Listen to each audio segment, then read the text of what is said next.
Aujourd'hui, nous avons rendez-vous avec une femme engagée qui a grandi dans les Flandres et qui était la première femme à entrer à l'Académie française, Marguerite Yourcenar. Pour cela, nous nous rendons au musée qui lui est dédié à Saint-Jean-Scapelle. Vandelanotte Jean-André, président de l'association Les Amis du musée Marguerite Yourcenar.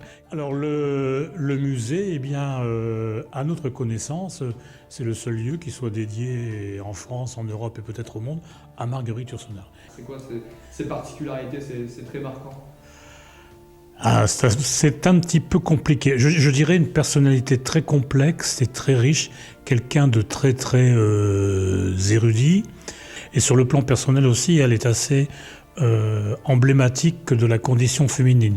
Bien qu'elle se défendât d'être une féministe, mais elle a vécu comme elle souhaitait vivre, sans tenir compte des contingences, sans tenir compte de ce que l'on pouvait dire. D'accord. C'est quoi son lien avec les Flandres?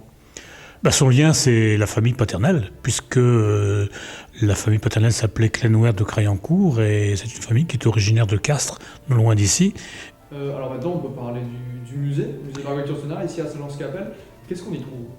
Alors, on y trouve surtout des documents, des photos qui montrent le lien qui existe entre Marguerite Yourcenar, la famille et le village.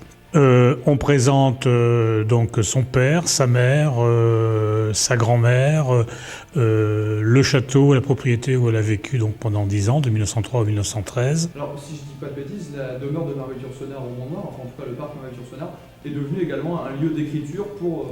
Voilà, dans les années 90, le département du Nord a racheté l'ancienne propriété familiale et y a créé un lieu de résidence d'écrivains européens. Et ce lieu s'appelle la Villa Marguerite Yourcenar.